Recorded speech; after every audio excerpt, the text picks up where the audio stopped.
You've heard part 1 and part 2, so follow me down the rabbit hole for part 3 of the Vatican.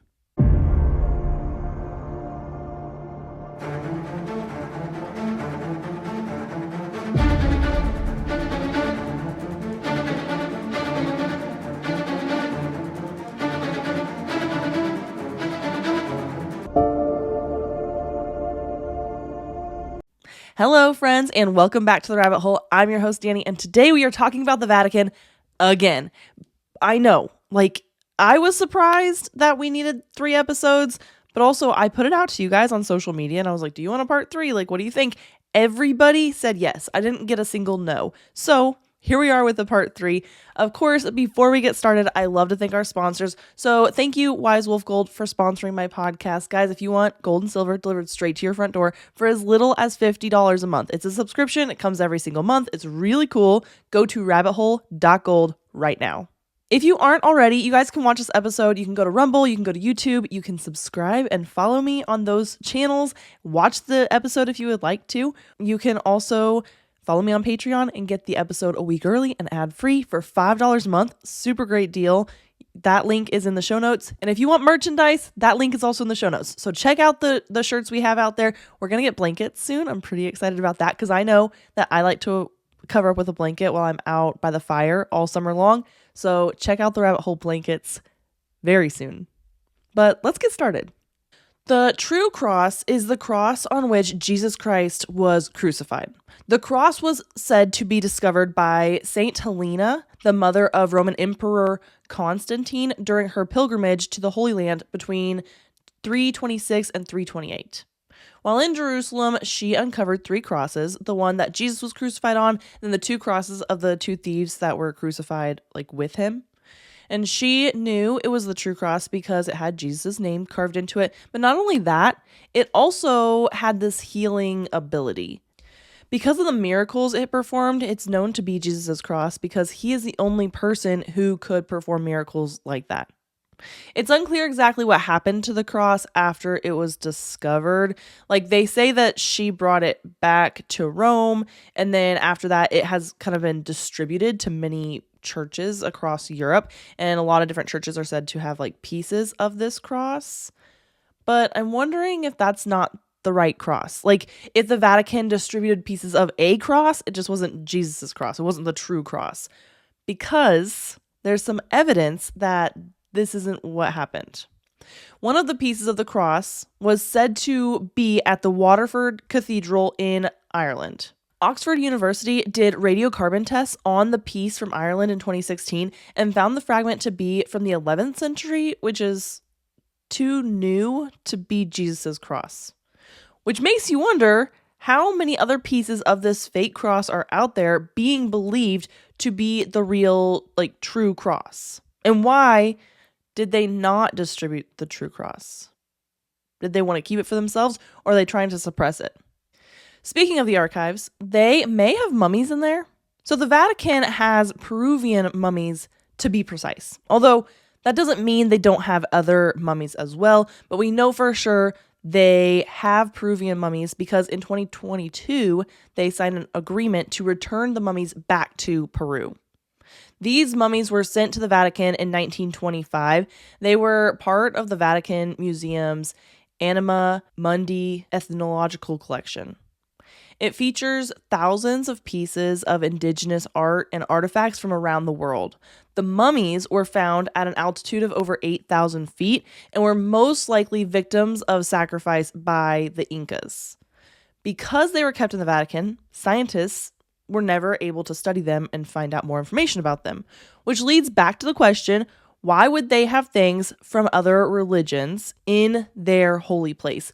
Does it belong in a museum? Absolutely. I think that makes a lot of sense. Does it belong in the Vatican? Is the Vatican a museum? Is that just what we're doing now? Is yes, it's a holy place, but also it's a museum for other religions as well. That just it doesn't make a whole lot of sense to me, which is why I keep bringing it up. The official story is that they created this museum to showcase all the places the Catholic Church has been as missionaries. But wouldn't they want to show people converting to Catholicism and not showcase other religious practices?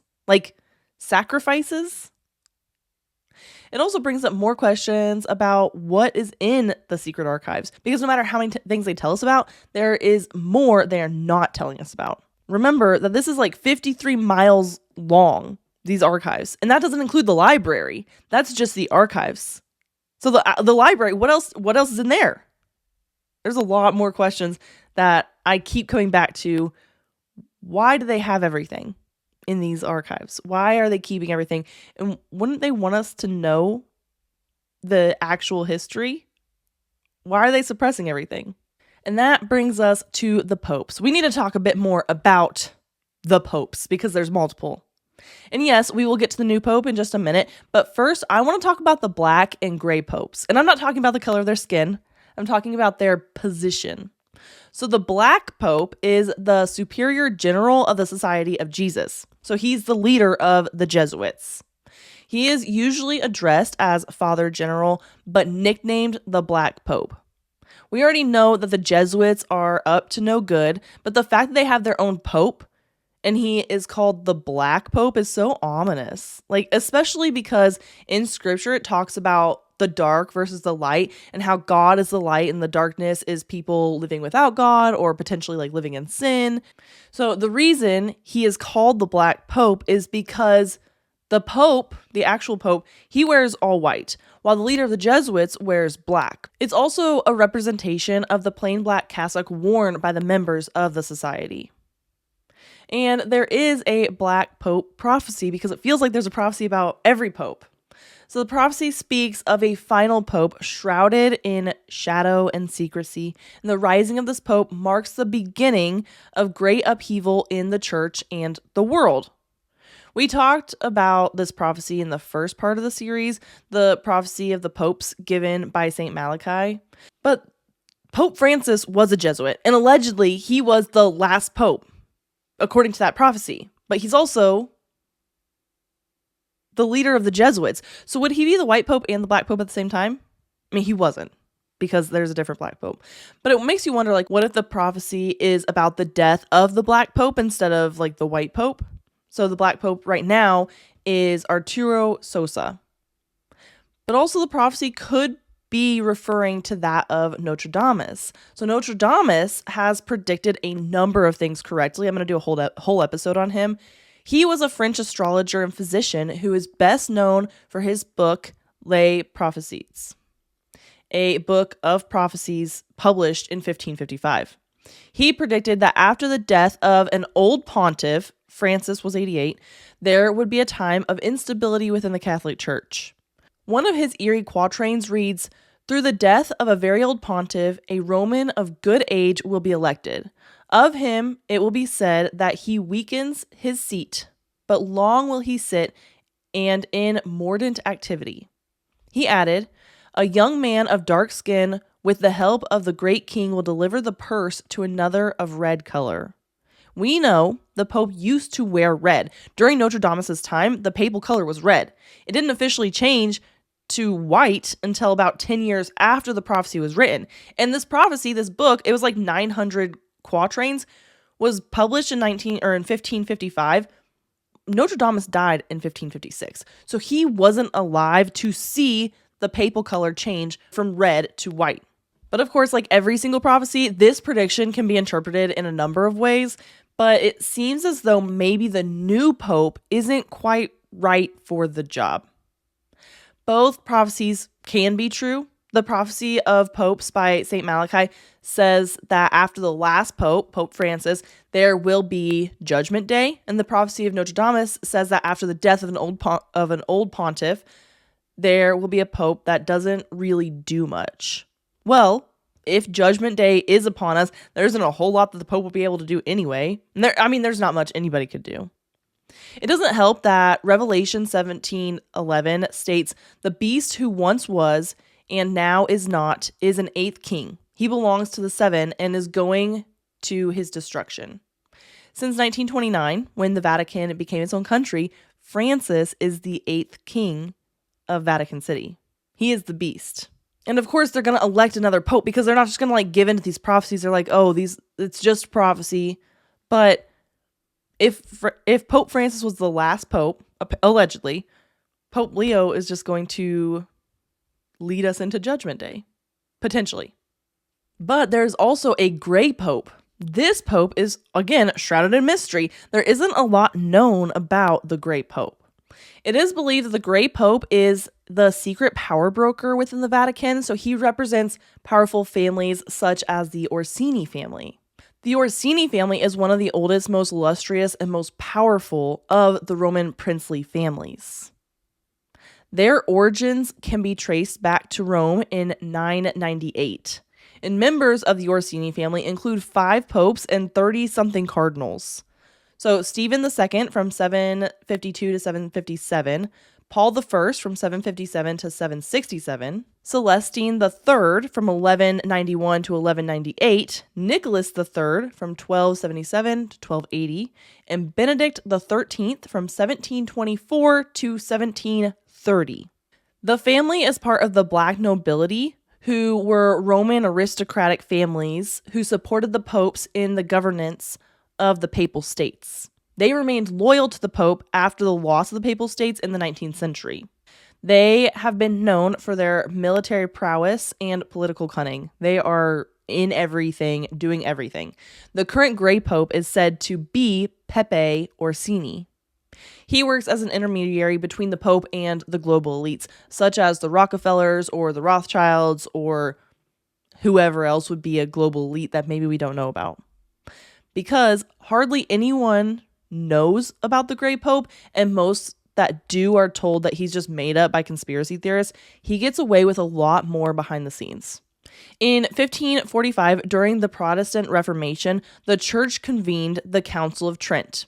This was an assembly intended to reaffirm its doctrines.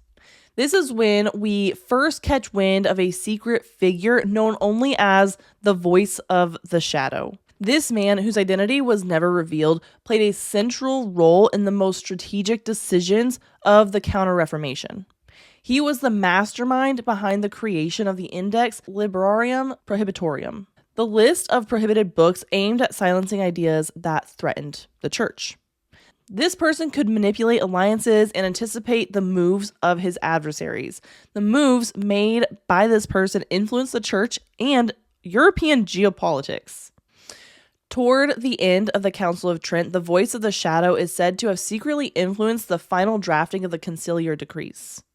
He is said to have inserted clauses allowing the Church to reinterpret Scripture according to its political and social needs. I don't know about you, but that sounds like a cult to me. I have a cult flag because that sounds like a cult. This person, the Voice of the Shadow, whoever he was the first Grey Pope, always working behind the scenes for the good of the Church. By being in the shadows, the Grey Pope can do things the Pope can't do because of how many eyes are on him. The one goal of the Grey Pope is to preserve the absolute power of the Church. That would include being the intermediary between the Church and the elites, because the Church is one of the elites, but the world can't know that. The Grey Pope must be able to foresee future challenges and make moves on the chessboard to shape the narrative of history and combat heresies. The relationship between the Black Pope and the Grey Pope hasn't always been the best. When it comes down to it, it's just a power struggle. The Grey Pope is more secretive and works mostly alone, but the Black Pope has this army of Jesuits to back him up, but he's more known. People know about the Black Pope. People know that the leader of the Jesuits is the Black Pope. Whereas people are like, oh, the Grey Pope? That's just a made-up thing. There's no Grey Pope.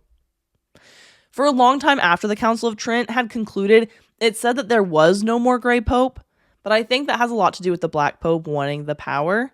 But like every shadowy figure, they never fully go away. They just operate in more secrets and further in the background, so you don't actually see them. But they're still pulling strings. This brings us to the White Pope. Of course, everyone knows about the White Pope because that's the Pope that is seen. And most people think there is only one Pope, the White Pope. The new face of the Vatican has been elected, Pope Leo XIV. Pope Leo was born in Chicago, Illinois in 1955, and he is the first Pope to be born in North America. He is also the first to hold Peruvian citizenship. Of course, there are already rumors, theories, and prophecies about him as well. Firstly, his name. Leo means lion. They talk about the lion leading us through the final battle that tracks with the prophecy that Pope Francis was potentially the last pope, and now we're going into Judgment Day. And the lion comes back to Nostradamus as well. So Nostradamus warned about 3 antichrists. Napoleon and Hitler were the first 2, but the third one is still to come, or still to expose itself. Not only that, but he also often wrote about lions in battle, rulers with lion hearts, and roaring judgment. And about the West rising while Europe weakens. He never spoke in names, though. Most prophecies don't, but the symbolism is super strong. We may be near the end of days. Pope Leo could be the one to lead the church through that. He picked the name meaning lion, and he is from the West, so both those things kind of add up with Nostradamus's many theories or prophecies. But there's also a theory that maybe time travel has been involved. And I know this is where some of you are going to be like, okay, Danny, I was with you right up until you took like this hard right turn, and like time travel can't be involved. I get that. I know that this is where I lose a lot of people. But I have to include this theory because this is what I found. And I like to include every theory I find and let you guys make your own decisions. Anyway, Pope Leo XIV and Pope Leo XIII look very similar, like almost too similar, and I'll include a picture. Pope Leo XIII was the pontiff from February 1878 to July 1903. It was the 4th longest reign of any pope. The new pope has even said that he chose the name Leo because of the similarities he shares with the late Pope Leo XIII. But could the time machine that's in the secret archives have helped with the transfer of Pope Leo XIII to present times? Or maybe they have a way to make clones down there in the secret archives? I don't know. But the fact that they have similar beliefs, they have the same name, they look very similar, that's just kind of weird. But back to regular theories here for a while. Bringing this back to the episode that interrupted our Vatican series, The Simpsons predicted this. There is an episode from 2005 where the Pope is in a coffin surrounded by cardinals, and the screen reads April 21st. Then the reporter announces that the Pope has died. The papal funeral they showed in the episode was nearly identical to the real funeral of Pope Francis.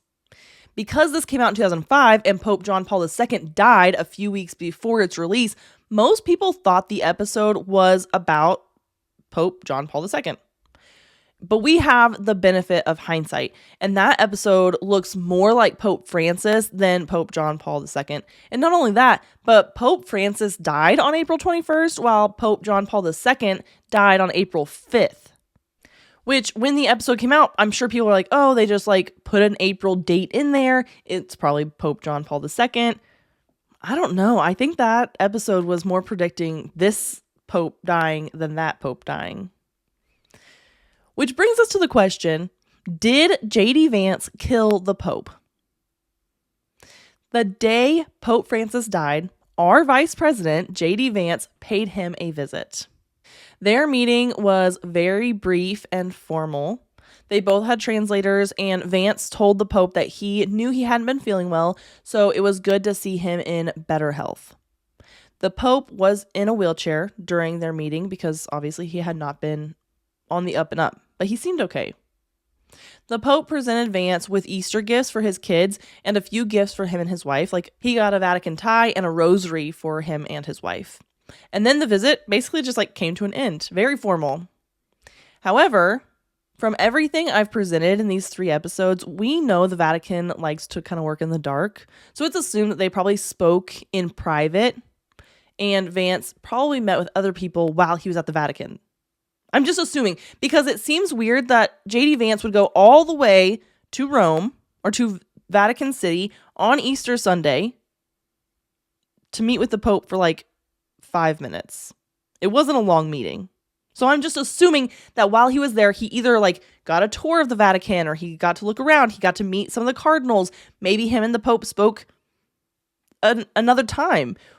But I don't know. They don't have like the best relationship. I mean, maybe he met with the Grey Pope. The coincidental part is that night, the Pope died. So the question is, did Vance have a hand in killing the Pope? I don't think he would have done it himself. It's not like the higher ups to get their hands dirty, but like, did he bring someone with him that could do the job? Or did he have a man on the inside, like a cardinal or something, that he could just be like, okay, it's time? The reason Vance and the current administration would want him dead is because he was a much more liberal pope than we have had in years past. And this administration is conservative, obviously. They maybe wanted to usher in a more conservative pope.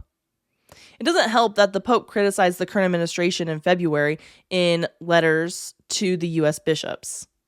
And it also doesn't help that Vance had gotten into online fights with people about the love and compassion and in what order you should love your family, neighbors, nation, and then fellow human beings. Like, he's getting into this fight in January. Then the Pope posts this letter to the U.S. bishops in February being like, whoa, this guy's kind of crazy. But the reason Vance was even like talking about the order in which you should love people is because he was trying to stop foreign aid. He was arguing that Christians should prioritize those close to them before sending money overseas. Did that argument have to get religious?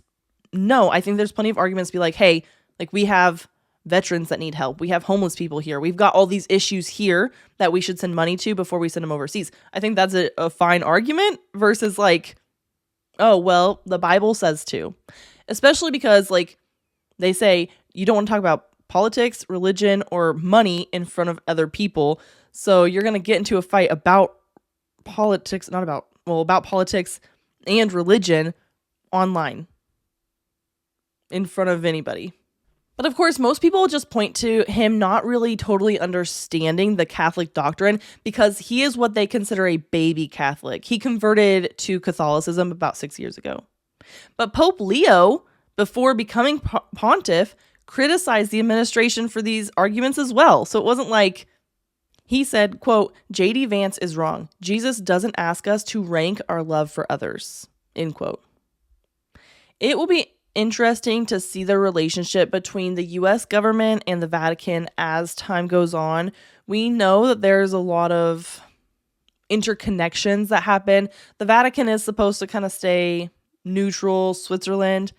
We already know, based on everything I've presented, that they don't always do that. So it'll be interesting to see. I'm curious if you guys think that JD Vance had a hand in killing the Pope. It is just a theory out there. My job is to present all the theories, and you guys make your own decisions. But until next week, my friends, I think we're finally done with the Vatican. So stay skeptical, and I will see you all then. Hey friends, The Rabbit Hole is an independent podcast with everything you hear done by me, Danny Mercy.